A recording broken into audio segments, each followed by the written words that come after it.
Hello, welcome to Sports Talk. My name is Ken Semmelsberger. I'll be your host today. I'm the District Athletic Director for Port Huron Area Schools. And our guest is Paul Crowell. Paul is a women's golf coach at Port Huron High School. Paul, welcome. Thank you very much. Okay, Paul, this is your first season as women's golf coach at Port Huron High School. Kind of tell us a little bit about yourself and what you went through and things that you've done to get to this position and how you got the position at Port Huron High School. Well, it is my first season at Port Huron High School as the ladies golf coach, but I've been in the district 16 years now, the last 5 at Port Huron High School, and I was at Port Huron Northern for 11 years prior to that, and I had the good fortune of being the ladies golf coach over at Port Huron Northern. Marianne Easton worked with me over there, and I understand she's going to be on your Sports Talk here Yes. in a future taping. So I had 5 or 6 years of experience there, and I've taught golf at St. Clair County Community College in the past as well. So I don't exactly come into the job totally inexperienced or anything like that, but being at Port Huron High School for my first year, it was a new experience within the golf realm for me, and having been there again for 5 years, people would ask me, hey, Paul, you're into golf, how come you're not the golf coach? And a lot of people don't understand that those jobs just aren't there for the asking. You've got to be there when they open up. And finally, after 5 years, the job opened up, and to make a long story short, I became the golf coach kind of late in the summer, and I was given the schedule and do this, do that, and here's when you can start. And I was at the golf course. Our home course was Four Lakes all season, and they're very gracious to us. Thank you to Four Lakes out there. And we had 4 girls show up on the first day, and we didn't have a lot of experience, but we had a lot of enthusiasm and a lot of willingness to learn and learn from mistakes. So we got through the season, and I was able to see a lot of improvement on the ladies, and it was very gratifying, I'll tell you that. Taking pretty much a group of raw beginners and just seeing the learning curve very steep at this point. And if you had seen some of these girls from the beginning of the season to the end of the season, big difference, big difference. They really worked hard on their games. Okay, talk about getting the job so late. Talk about some of the problems you had to overcome to kind of get the season underway even. Well, I had to find some of the equipment, to be quite honest with you, real simple. Where's the golf bags and such like that. But a lot of the problems to overcome was just getting to know the girls and know what they were capable of and not pushing them too hard so that they would reach what we call in education the frustration level.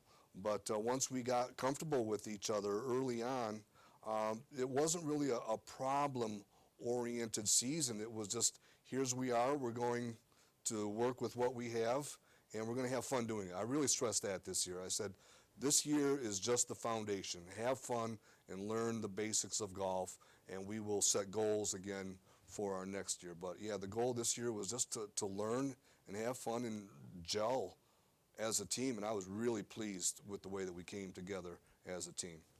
Well, I know you're really young. You mentioned earlier to me when we were talking that you didn't have a senior on the team.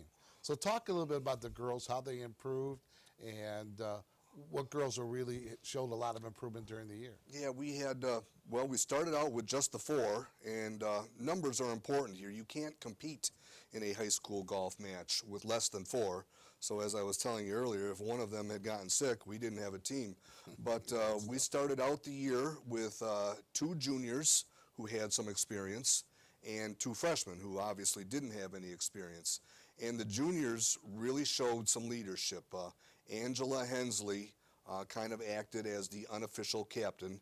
And at the end of the year, I told Angela, I appreciate all your help and advice, and next year we're going to make it official. You will be the captain.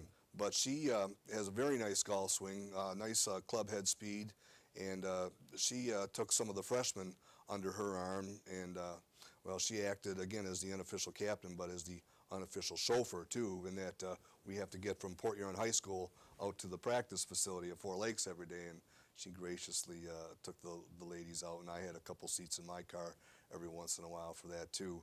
A freshman we had was Samantha Merritt, who, again, what she lacked in experience just more than made up for in cooperativeness and eagerness to learn, and really wanted to become a golfer. And that was, for the coach, very gratifying.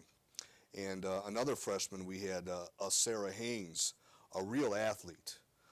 She a lot of experience in softball, as I understand, and you can see a little softball influence in her golf swing, but she was really putting it out there by the end of the year. Nice arc and nice flight trajectory on her golf shots, and she was really excited and very rewarding to be around her when she was hitting golf balls too. Now, you mentioned something earlier, too, when we talked about getting more girls out. What kind of things are you doing to get more girls out? Well, we're out there recruiting. I told my girls, your assignment for next year is to come back in August and bring a friend or two with you. And they all seemed like they could do that easily. I think they all had a good experience, so they're talking it up here. And I think they're going to go out to their friends and say, hey, you know, if you don't want to play volleyball, here's a nice sport for you. It's a kind of a lifetime activity. Golf's just a great atmosphere to be around. So I've talked to a couple of girls in some of my classes at Port Huron High School, and we're just looking for people who maybe don't have a lot of experience in golf, but have a set of clubs and have the willingness to learn, and we'll take it from there. And I think next fall, numbers won't be a problem, so that I'll have 8 or 9 on the team, and there might be a little inter-team competition, and when you have that, that kind of guides or drives improvement as well. So I'm really excited about the future of the ladies golf program at Port Huron High School. Great. Yeah. What do you look for in the future of the golf program at Port Huron High School? Well, you know, we're in the MAC Blue here, and there is certainly a lot of reason for hope in that some of the teams, I think, can be had, to be quite blunt with you there. And we noticed that towards the end of the year. I don't think anybody expected us to win 2 matches the way we did. And we won 2, and one of them was against Marysville, which has always been the powerhouse in the MAC Blue. And admittedly, we got Marysville when one of their players were injured, but I was just excited about the fact that the girls could take advantage of that and see the opportunity for a victory. And we'll take these victories this season, and we'll build on that, and 2 victories this season, and we'll see what we can work for next season. And we learned a lot at both the divisional meet and the regional meet, so that the girls will go into those with experience for next year. And you know, golf is a lot of nerves too, and I can understand that some of these girls who didn't have a lot of golf experience showing up at Knollwood Country Club in Birmingham like we did, and just kind of tightening up, especially when they see some of these grooved swings from some of these girls who've been working with professional golf teachers for all these years. And but again, what we worked on this year will certainly pay off dividends for us for next year. Well, great. Looks like the Port Huron High School women's golf program's in great hands, Paul.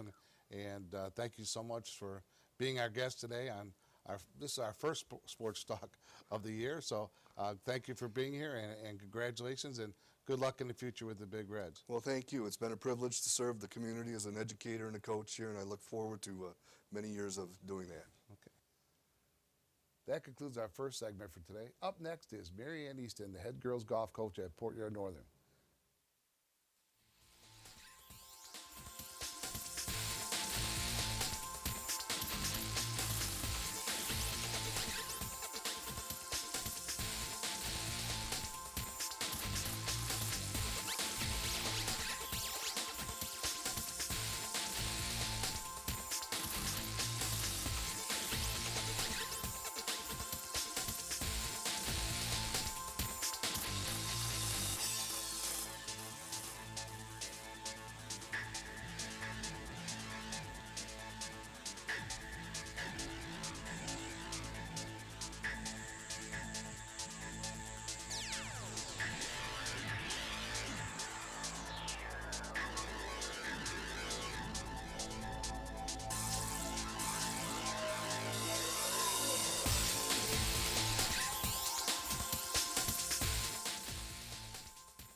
Welcome back to Sports Talk. Again, I'm your host, Ken Semmelsberger, the District Athletic Director. And our guest for this segment is Mary Ann Easton, the head women's golf coach at Port Huron Northern. Welcome. Thank you. Okay, first of all, let's talk a little bit about your background and how you got into coaching girls golf and how you ended up at Port Huron Northern.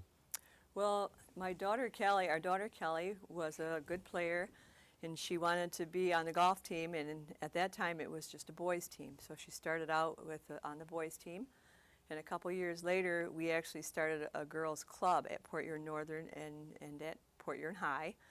We had to do both schools. And so I started out as an unofficial assistant to Mrs. Petey, and then followed my daughter through her career at the University of Michigan on their golf team.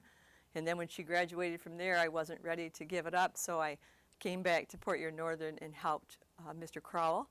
And when he left, I became the head coach. Great. This year you guys had a great year, of course. We did First have a of good all, year. let's start talking about the MAC Red. That's one of the toughest leagues around. So how did you fare in the MAC Red, and talk about a little bit about the competition there? The girls finished 8-0, and we won the divisional. So we just had a great season in our league.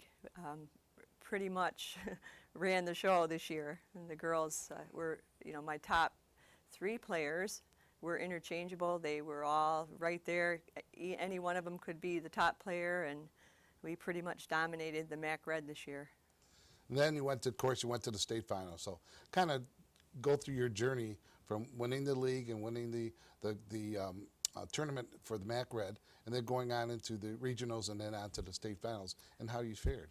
Well, we did not make it to states this year, unfortunately. We had our regional at Lapeer Country Club. It was a real tough day, and the tough thing about regionals is you get one day and one chance. If you have one bad round or one bad hole, sometimes it can put you in a bad spot, and it's a tough regional. We just did not play the best that we could play that day, so it was kind of a real disappointment for the girls. We really were hoping to go to states this year, but we still had a great season. Right, I know a lot of accolades to the girls too. Yes. So this is your chance to kind of brag about them. Well, so let's take a minute and just kind of talk about some of the girls on the team. golf, as you know, is a different kind of a sport. It's just you and the golf course, and even though you have your teammates out there, it takes a special girl to be on the golf team. And I say that all the time. It's hard. Golf is really hard. These girls, they play year-round. They practice. They take lessons from golf pros. And my job as the golf coach isn't really to help them with their swings as much as it is to make them be competitors, to help give them confidence on the golf course, because if you play golf, it's a game of confidence. Right. And every shot and every tournament is a different test of that confidence that you have. And so a lot of these girls, they start out as freshmen, and by the time they're seniors, they've learned how to compete, which is why their scores show that. Tell us about some of the girls on the team. Okay, I have 2 seniors this year, Delaney Barr and Caitlin Randolph, and I'm going to miss them very much. They were the captains of the team this year. They were great leaders, great examples to the girls, the underclassmen. I can't say enough good about them. Worked on their game, old-fashioned work ethic. Both of them plan to go on and play golf in college. There are lots of different colleges are interested in having those 2 be a part of their team. So we're pretty excited about that. I have 3 sophomores on my team this year. Also wonderful players, play multiple sports, not so dedicated just to golf, but wonderful players. And then 1 freshman who is very gifted and is going to have a wonderful golf career ahead of her, Megan Randolph. Oh, great. So what does the future hold in store for the Huskies girls golf program? They will be strong for a while. Any team, there's always those building years, and these girls are still young, so they're all returning. and we should still have a strong team. And golf is about what you put into it. You have to practice, and I tell them that you can't go all summer without practicing. It's going to show up in the fall when you come back to the team, because it's not like any other sport. If you put in the time, it shows up in your scores. Right. Well, thank you so much for being here, and it looks like the Northern Girls Golf Program's in great hands. I think so. Okay. Well, thank you so much. Thanks for having me. Well, thank you for being part of our show today, and we are looking forward to future sports talk segments. So thank you and have a great day.